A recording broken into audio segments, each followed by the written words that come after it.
আবু যর গিফারির কয়টা গুণের কারণে জানি ফেরেশতারা চিনতো? জোরে কোনা কয়টা? 1 নাম্বার গুণ কি দিলে? জোরে কোনা সূরা ইখলাস সারাদিনে কমপক্ষে 3 বার পড়বো তো ইনশাআল্লাহ, প্রতিদিন ইনশাআল্লাহ। আবু যর গিফারির 2 নাম্বার আমল ছিল লিসিগারিহি আলা নফসিহি, নিজেকে নিজে অনেক ছোট মনে করতেন। জোরে কোন সুবহানাল্লাহ। এত ছোট মনে করতেন আবু যর গিফারি মনে মনে ভাবতো, আল্লাহ যদি কাউকে জাহান্নামে দেওয়ার জন্য বানায় থাকে তাইলে মনে হয় আমি আবু যরই বানাইছে। সুবহানাল্লাহ। আর আমাদের চরিত্র, আমাদের গুণ হলো নিজেকে বড় মনে করা। কথা ঠিক না বেঠিক? আমি দেশের সবচেয়ে বড় বক্তা, আমি সবচেয়ে বড় আলেম, আমি সবচেয়ে বড় মুফতি, আমি সবচেয়ে বড় তাবলীগওয়ালা, আমি সবচেয়ে বড় পীর, আমি সবচেয়ে বড় টাকাওয়ালা, আমি সবচেয়ে বড় নেতা, আমি সবচেয়ে বড় খেতা। ঠিক কিনা জোরে আওয়াজ দিয়ে বলেন। এটা হলো আমাদের চরিত্র, আমাদের গুণ। আর আল্লাহর নবীর সাহাবীদের চরিত্র আর গুণ ছিল নিজেকে অনেক ছোট মনে করা। এই কারণেই তো আদা জাহানের খলিফা হওয়ার পরেও আমিরুল মুমিনিন খলিফাতুল মুসলিমিন হযরত ওমর রাদিয়াল্লাহু তাআলা আনহু নিজেকে কত ছোট মনে করতেন, নিজেকে কত ছোট ভাবতেন। হযরত ওমর মদিনার অলিগলি দিয়ে হাঁটতো আর মনে মনে ভাবতো, হায় ওমর যদি গাছ হইতো, হায় ওমর যদি গাছ হইতো, মদিনার বকরি বেড়া খেয়ে ফেলতো, হাসরের ময়দানে আল্লাহর আদালতে আমি ওমর দ্বারায় কোনো জবাব দেওয়া লাগতো না। সুবহানাল্লাহ। অথচ ওমর তো ওমর, ওমর কি সাধারণ কোনো সাহাবী ছিলেন? এই জোরে কোন না, সাধারণ সাহাবী ছিলেন? জিবরাইল বলেন আমি ওমরের একটু প্রশংসা করতে চাই। আল্লাহর নবী মুস্কি মুস্কি হাসি দিয়া বলে, এই জিবরাইল তুমি আমার ওমরের প্রশংসা করবা? ঠিক আছে করো। হযরত জিবরাইল বললেন, পয়গম্বর কতক্ষণ পর্যন্ত করব, আমার একটু সময় বলে দেন। আল্লাহ নবী বললেন, ইয়াউমুন ওয়াহিদ, যাও তোমারে পুরা একদিন দিলাম আমার ওমরের প্রশংসা করো। হযরত জিবরাইল বললেন, পয়গম্বর একদিনে আমি ওমরের প্রশংসা করে শেষ করতে পারবো না। আল্লাহ নবী কয়, তাহলে তোমার 1 সপ্তাহ দিলাম। হযরত জিবরাইল বলে, তাতেও কাজ হবে না। আল্লাহ নবী কয়, তাহলে শাহরুন ওয়াহিদ, যাও তোমার 1 মাস দিলাম। হযরত জিবরাইল বলেন, পয়গম্বর তাতেও কাজ হবে না। আল্লাহ রাসূল কয়, তাহলে সানাতুন ওয়াহিদা, যাও তোমারে পুরা 1 বছর দিয়ে দিলাম আমার ওমরের প্রশংসা করো। হযরত জিবরাইল বললেন, পয়গম্বর 1 বছরেও আমি জিবরাইল ওমরের প্রশংসা করে শেষ করতে পারবো না। ও বুড়া বাবারা, নওজোয়ান যুবক ভাইরা, কথাটা খেয়াল করে মহাব্বতের সাথে আমল করার নিয়তে শুনি বাবা। এবার আপনারা আমার পয়গম্বর মুস্কি মুস্কি হাসি দিয়া ডাক দিয়া বলে, ভাই জিবরাইল তুমি আমার ওমরের প্রশংসা করবা, তোমার একদিন সময় দিলাম বললা হবে না, 1 সপ্তাহ সময় দিলাম তাতেও বললা হবে না, 1 মাস সময় দিলাম তাতেও বললা হবে না, পুরা 1 বছর দিলাম তাতেও বললা হবে না। তাহলে তুমি বলো আমার ওমরের প্রশংসা করতে তোমার কতদিন দরকার? হযরত জিবরাইল ডাক দিয়ে বলেন, সরকার ওই যে নূহ নবী তার কওমকে কালেমার দাওয়াত দিয়েছিল 950 বছর, ওই নূহ নবীর দাওয়াতের 950 বছর যদি আমি জিবরাইল দিয়া দেন, তারপরও আপনার সাহাবী ওমরের প্রশংসা করে আমি শেষ করতে পারবো না।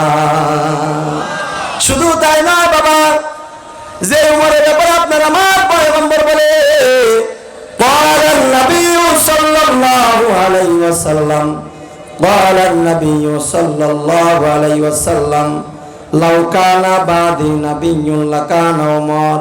আল্লাহর নবী কয়, আমার পরে যদি আল্লাহ তাআলা কাউকে নবী বানাইতেন তাইলে ওমরকে আল্লাহ তাআলা নবী বানায় দুনিয়ায় পাঠাইতো। শুধু তাই না বাবা, হযরত ওমর এমন একজন সাহাবী ছিল, হযরত ওমর যে রাস্তা দিয়ে হাঁটতো শয়তান ওই রাস্তা দিয়ে চলতো, ভয় পাইতো। শুধু তাই নয় বাবা, হযরত ওমরের জিহ্বাটা আল্লাহর কাছে বড় পছন্দের আর দামি জিহ্বা ছিল। কিতাবের মধ্যে আসছে, হযরত ওমর যদি জিহ্বা দিয়ে কোনো কথা বের করত, আল্লাহ তাআলা এটা আসমানে নিয়ে শরীয়ত বানায় কোরআনের আয়াত দিয়ে নাজিল করে দিত।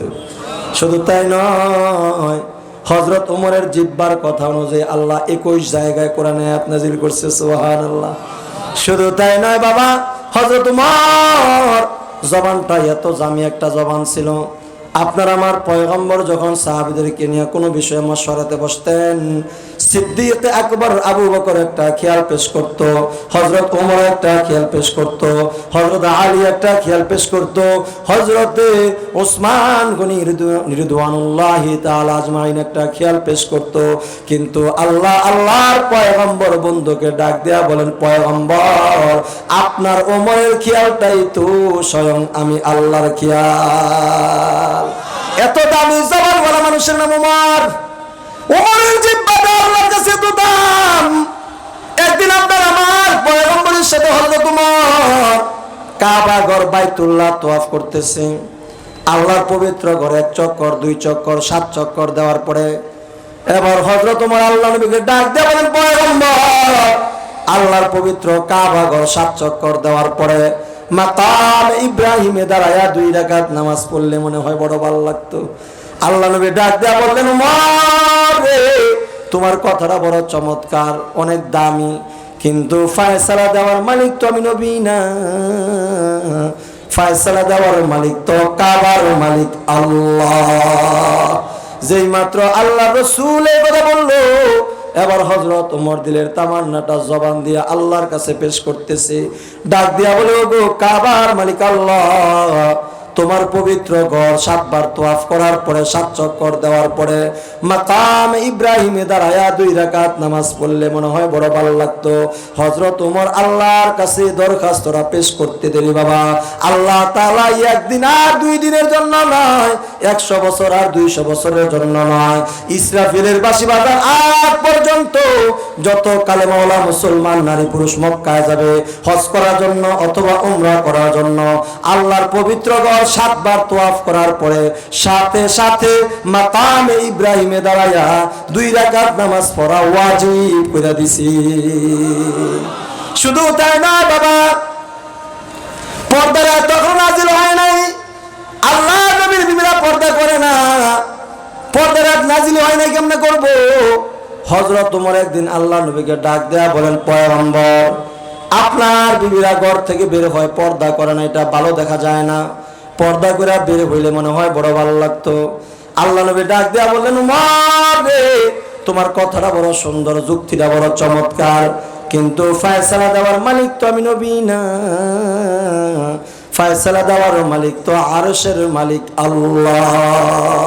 যেই মাত্র আল্লাহ রাসূল এই কথা বললো, এবার হযরত ওমর আরশের মালিক আল্লাহকে ডাক দিয়া বলে, ও আরশের মালিক আল্লাহ, তোমার বন্ধুর বিবিরা ঘর থেকে বের হয় পর্দা করে না, এটা ভালো দেখা যায় না, পর্দা করে বের হইলে মনে হয় বড় ভালো লাগতো। হযরত ওমর আল্লাহর কাছে দরখাস্তটা পেশ করতে দেরি, আল্লাহ তাআলা পর্দার বিধানকে ফরজ করে আয়াত দিয়া হযরত জিবরাইলকে আল্লাহর নবীর কাছে পাঠাইতে দেরি হয় না। সুবহানাল্লাহ বিহামদি। এমন একজন দামি সাহাবী হওয়ার পরেও নিজেকে কত ছোট বানায় চলে। তো আবু যর গিফারির 2য় নাম্বার গুণ ছিল, শর্ট করে ফেলছি, অনেক লম্বা আলোচনা ছিল। আবু যর গিফারির 2য় নাম্বার গুণ ছিল নিজেকে ছোট মনে করা, অহংকার আর দাম্ভিকতা। এটাকে আল্লাহ পছন্দ করেন না, কথা ঠিক না ঠিক? আল্লাহ বলেন, ওয়া ইবাদুর রহমানিল্লাযিনা ইয়ামশুনা আলাল আরদি হাওনা। যখন তোমরা জমিনে চলাফেরা করবা বিনয়ের সাথে নম্রতার সাথে চলাফেরা করবা। যেমন দেখেন আম্মাজান খাদিজাতুল কুবরা রাদিয়াল্লাহু তাআলা আনহা, ইসলামের সর্বপ্রথম মহিলাদের মধ্যে মুসলমান, সমস্ত ধন সম্পদ আল্লাহর নবীর হাতে তুলে দিয়েছেন ইসলামের জন্য, খেদমতের জন্য। তারপরে কোনোদিন সম্পদের অহংকারী দাম্ভিকতা নিজের স্বামী, প্রিয়তম স্বামী আল্লাহর নবী বিশ্ব নবীর সাথে দেখায় নাই, কথা ঠিক না ঠিক? হ্যাঁ বলেন, ঠিক না ঠিক?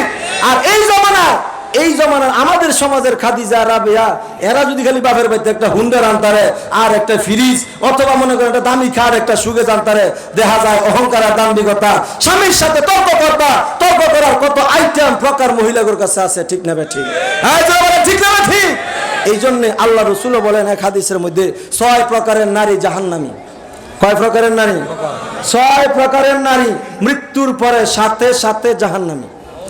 নাউজুবিল্লাহ, একটু আসতে গুণ, মহিলারা বেদারি বাবা। কয় প্রকারের নারী জাহান্নামী? আল্লাহ তাআলা আমাদের প্রত্যেকটা মা বোনদেরকে 6টা প্রকার খারাপের থেকে বেঁচে থাকার তৌফিক দান করুন।